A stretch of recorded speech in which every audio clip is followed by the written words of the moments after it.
I'm 28 years old, and I thought I knew what love looked like.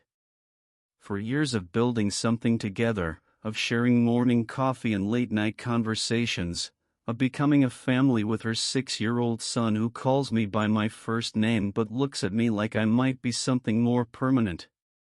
For years of believing that trust was something we'd earned from each other, something solid beneath our feet. The morning everything changed started like any other Wednesday in late April. The alarm hadn't gone off yet, but my internal clock was already pulling me toward consciousness. The kind of gray, pre-dawn light that makes everything look uncertain was filtering through our bedroom curtains. She was still deep in sleep beside me, her breathing steady and peaceful after another overnight shift at the hospital. Her dark hair was spread across the pillow, and for a moment, watching her sleep, I felt that familiar surge of protectiveness and love that had anchored me for years. My phone was missing again. It's a habit of mine, leaving it in random places around the house, and it drives her crazy. She's always teasing me about it, saying I'd lose my head if it wasn't attached. The irony of that statement would hit me later, harder than I expected. Her phone was on the nightstand, face down like always. She's particular about that, says the light bothers her sleep. I'd borrowed her phone before to call mine. It was routine, domestic, the kind of small intimacy that comes with sharing a life with someone. I picked it up carefully, trying not to wake her, and swiped to unlock it. The recent calls list opened, and there it was. A name I didn't recognize, followed by a duration that made my stomach clench, 12 minutes and 37 seconds. The timestamp showed it was from yesterday, during her lunch break. I stared at the screen, my thumb hovering over the name like it might burn me. Who was this person? In 4 years together, I'd learned the names of her coworkers, her friends, the people who populated her world. She talked about her job constantly, the difficult patients, the gossip, the schedule changes. She'd mention Sarah from radiology, or Mike from the ER, or Dr. Patterson who everyone thought was having an affair with the new nurse. But this name was completely foreign to me. The rational part of my brain tried to supply explanations. Maybe it was a new employee. Maybe it was someone from a different department. Maybe it was completely innocent. But something about the length of that call bothered me. 12 minutes wasn't a quick work-related conversation. 12 minutes was substantial. 12 minutes was the kind of call you have with someone you want to talk to. I found myself clicking on the call details, my heart starting to race in a way that felt ridiculous. The call had been outgoing, she had initiated it. That detail lodged itself in my chest like a splinter. Then I did something I'd never done before, something that felt like crossing a line I couldn't uncross. I opened her messages. Nothing. No conversation thread with this person at all. No text history, no photos, no casual exchanges. It was as if this person existed only in that 12-minute phone call, floating in digital space without context or explanation. The absence of messages was somehow worse than if I'd found suspicious texts. At least then I'd have information, context, something to work with. This void was more unsettling. People don't just call each other for 12 minutes without any other form of communication, especially not coworkers. Especially not when your girlfriend has never mentioned their existence. I sat there on the edge of our bed, her phone heavy in my hands, feeling like I was holding evidence of something I couldn't quite name. The morning light was getting stronger now, and I could hear her son stirring in his room down the hall. Soon he'd be padding into the kitchen in his dinosaur pajamas, asking for cereal and wondering why I looked strange. Kids are observant that way, they pick up on adult tension even when we think we're hiding it well. I wanted to put the phone back, to pretend I'd never seen that name, to go make coffee and start another normal day. But I couldn't. The knowledge was already changing me, already shifting the foundation of everything I thought I knew about us. I realized I was going to have to ask her about it, and the thought filled me with dread. When I finally worked up the courage to wake her, she was still soft with sleep, vulnerable in that way people are when they're first returning to consciousness. I almost lost my nerve watching her blink slowly, trying to focus on my face. But the question was burning in my throat now, demanding to be asked. Her reaction was immediate and telling. The moment I said the name, her entire body language changed. The sleepy softness disappeared, replaced by something alert and defensive. She turned away from me, creating physical distance even though we were in the same bed. Her explanation came too quickly, too rehearsed, like she'd been preparing for this question. Work colleague. Baby mama drama. Lunch break conversation. The words tumbled out in a rush, but they felt hollow, like she was reading from a script. I'd heard her talk about actual coworkers before, with natural frustration or amusement or sympathy. This was different. This was the sound of someone trying to fill space with words, hoping the volume would make up for the lack of substance. But it was her next admission that really shattered something inside me. She didn't even try to deny deleting the messages. She just acknowledged it like it was reasonable, like it was something she had every right to do. The casualness of it was almost worse than the act itself. Then came the part that made my chest tighten with a familiar, unwelcome emotion. She tried to make it about me. About my supposed jealousy, my potential overreaction. She painted herself as the victim of my imaginary controlling behavior, as if she were protecting me from my own unreasonable nature by hiding her communications with another man. The frustration of that manipulation was immediate and intense. I'd never once objected to her male friendships at work. She'd had lunch with male colleagues before, had carpooled with them, had complained to me about their personal problems. I'd listened and offered advice and never felt threatened because those relationships had been transparent. They existed in the light of day, mentioned casually in conversation, integrated into the normal flow of her life. This was different. This was hidden. This was secret. This was the kind of thing you delete and hope no one discovers. As I got ready for work that morning, moving through the familiar motions of showering and dressing, my mind kept circling back to other details that suddenly seemed significant. The way she'd been staying late at work recently, claiming she was too tired to drive home. The excuse had always seemed thin to me. She'd been working overnight shifts for 3 years without this problem. We lived 25 minutes away, not across the state. She'd driven home exhausted countless times before. But now I found myself mapping the timeline in my head. When had the late nights started? When had she moved to the new building? When had this mysterious coworker entered her life? The pieces were starting to form a picture I didn't want to see. The drive to my own job felt surreal. I kept replaying the conversation, analyzing every word, every facial expression, every pause. The way she'd turned away from me. The way she'd immediately gone on the defensive. The way she'd tried to flip the script and make me the problem. It all felt calculated, practiced, like she'd been preparing for this moment. Throughout the day, I found myself unable to concentrate on work. My colleagues probably thought I was sick. I kept staring off into space, lost in thought. During lunch, I sat in my car and tried to call her, but it went straight to voicemail. She was probably sleeping, getting ready for another overnight shift, but the fact that I couldn't reach her felt symbolic somehow. I started thinking about the bigger picture of our relationship. For years is a long time to build something together. We'd weathered difficulties before: financial stress, family drama, the challenges of blending our lives with her son's needs.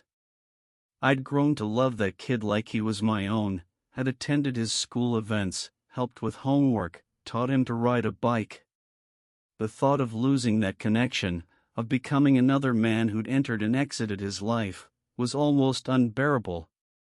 But beyond the emotional attachment, there was the practical reality that she'd made clear to me many times: she couldn't afford to live without my financial support. Her job at the hospital paid decent money, but not enough to cover rent, utilities, groceries, childcare, and all the other expenses that come with raising a child alone. I'd been helping to support them both for years now, and it had never felt like a burden because I'd chosen it freely, out of love. Now, though, that financial entanglement felt like a trap. If I was right about what was happening, if she was developing feelings for someone else or already acting on them, I was still locked into supporting her. The practical reality of her situation meant that even if I wanted to leave, I'd be abandoning not just her but a 6-year-old child who'd done nothing wrong. The ethical weight of that responsibility was crushing. How do you walk away from a child who depends on you? How do you withdraw support from someone who genuinely needs it, even if they've betrayed your trust? The situation felt designed to keep me trapped, whether intentionally or not. That evening, when she left for work, I watched her go through her usual routine. She kissed me goodbye, told me she loved me, reminded me that her son had a school project due the next day. Everything looked normal on the surface, but I found myself studying her face for signs of deception, analyzing her tone for false notes. It was exhausting, this new hypervigilance, this constant wondering if what I was seeing was real or performance. After she left, I helped her son with his homework, made him dinner, and went through the bedtime routine we'd established over the years. He was chatty and affectionate, telling me about his day at school, asking if I'd play video games with him over the weekend. His trust in me was absolute and innocent, and it made the situation even more complicated. Lying in bed that night, alone and unable to sleep, I found myself staring at the ceiling and trying to make sense of everything. Was I overreacting? Was I letting my imagination run wild over something that might be perfectly innocent? Or was I ignoring obvious red flags because I was too afraid to face the truth? The worst part was the isolation. I couldn't talk to my friends about this because it felt like a betrayal of her privacy. I couldn't discuss it with family because they'd probably tell me to leave, not understanding the complexity of the situation. I couldn't even be sure of my own perceptions anymore. When someone you love lies to you, it makes you question everything, including your own judgment. Over the following days, I found myself becoming someone I didn't recognize. I started paying attention to her phone habits in a way that felt obsessive. I noticed when she took it to the bathroom, when she kept it face down, when she seemed to be typing messages while claiming to be reading the news. I hated this version of myself, this suspicious, paranoid person who was constantly looking for evidence of betrayal. But I couldn't stop. The doubt had taken root in my mind and was growing like a cancer, spreading into every aspect of our relationship. When she came home from work, I found myself studying her face for signs of guilt or satisfaction. When she mentioned coworkers, I listened carefully for any reference to the mysterious name. When she stayed late at work, I imagined scenarios I didn't want to believe. The psychological toll was immense. I started having trouble sleeping, lying awake at night replaying that morning conversation over and over. I'd analyze every word, every gesture, looking for clues I might have missed. I'd construct elaborate theories about what might be happening, then tear them down, then build them up again. My mind had become a courtroom where I was simultaneously prosecutor, defense attorney, and judge, but the evidence was always incomplete. Work became a refuge of sorts, the only place where I could focus on something other than the growing cancer of suspicion in my chest. But even there, I'd find myself checking my phone constantly, hoping for a text from her that might reassure me, might restore some sense of normalcy to our relationship. The irony wasn't lost on me that I was becoming exactly the kind of jealous, suspicious partner she'd claimed to be protecting me from seeing. By hiding her communications, she'd created the very dynamic she said she was trying to avoid. The secrecy had bred suspicion, and the suspicion was eating away at both of us. I started noticing other small changes in her behavior. She seemed more distant, more distracted. She'd get lost in thought while we were watching TV, or she'd be slower to respond when I asked her something. Her phone seemed to demand more of her attention, and she'd smile at it sometimes in a way that made my stomach turn. The most painful moments were when everything seemed normal, when we'd be laughing together over something stupid her son had said, or when she'd curl up against me on the couch while we watched a movie. In those moments, I'd almost convince myself that I was imagining everything, that the whole thing was a product of my own insecurity and paranoia. But then I'd remember that deleted conversation, that 12-minute call to a stranger, and the doubt would come flooding back. I found myself wondering about the timeline of deception. How long had she been deleting messages? Was this the first time, or had there been others? How many conversations had happened that I knew nothing about? The phone I'd borrowed so casually that mornings suddenly felt like a portal into a secret world I'd never suspected existed. The worst part was that I still loved her. Despite everything, despite the lies and the secrecy and the growing distance between us, I still felt that deep, abiding love that had sustained me for 4 years. I still wanted to protect her, still wanted to make her happy, still wanted to build a future together. But I couldn't shake the feeling that the person I loved might not really exist, that she might be a carefully constructed version of herself designed to keep me attached and supportive.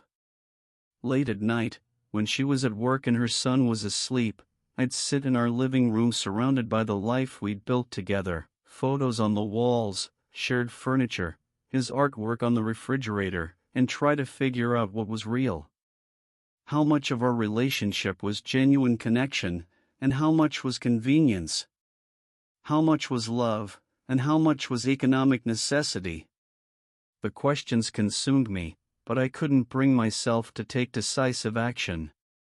Part of it was fear of losing her, fear of being alone, fear of disrupting her son's life.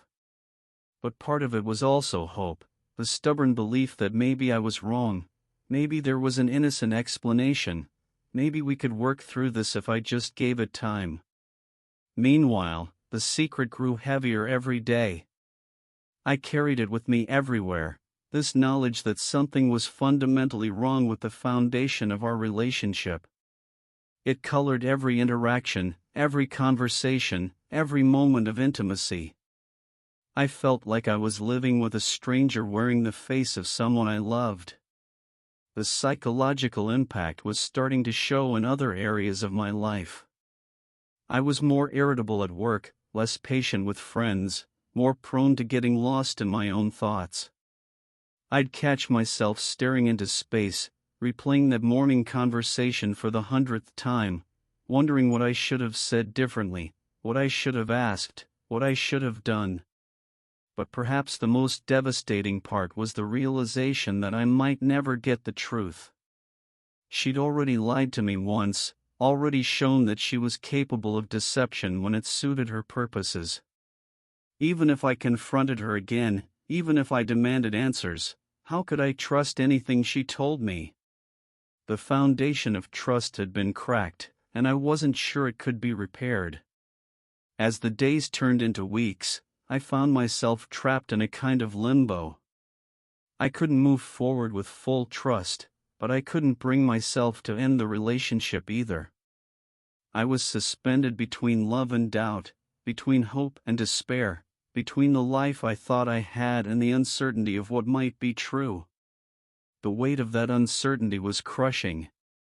Every morning when I woke up next to her, I'd feel that moment of peace before the memory came flooding back. Every evening when she left for work, I'd wonder if she was really going to work or if there was somewhere else she'd rather be. Every time her phone buzzed, I'd wonder if it was him. I realized I was living in a kind of emotional purgatory, neither fully committed to the relationship nor fully able to let it go. The practical considerations, her financial dependence, her son's attachment to me, the 4 years we'd invested in building something together, felt like chains keeping me bound to a situation that was slowly destroying my peace of mind. But maybe that was the point. Maybe some situations don't have clean resolutions. Maybe some questions don't have satisfying answers.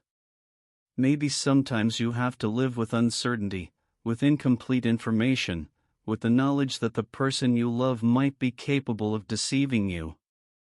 As I write this now, months later, I still don't have definitive answers. The doubt has become a permanent resident in my mind, a quiet voice that whispers questions I can't answer. I'm still here, still helping to support them both, still going through the motions of a committed relationship while carrying the weight of what I know and what I suspect. Sometimes I wonder if this is what growing up really means, learning to live with ambiguity, with the knowledge that the people we love are complex and sometimes contradictory, capable of both genuine affection and casual deception. Maybe the fairy tale version of love, where everything is transparent and honest and simple, is just that, a fairy tale. But I also know that I can't live like this forever. The constant vigilance, the perpetual doubt, the exhausting work of trying to read between the lines of every interaction, it's unsustainable.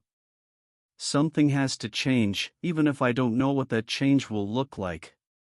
For now, I'm taking it one day at a time, trying to find moments of genuine connection while navigating the minefield of my own suspicions. I'm learning to live with questions that might never be answered, with love that might not be fully reciprocated, with a future that feels more uncertain than ever. And maybe that's enough for now. Maybe that's all any of us can do, love as best we can, protect what we can protect, and hope that somewhere in the complexity of human relationships, there's still room for something real and lasting and true. The story continues, but its ending remains unwritten.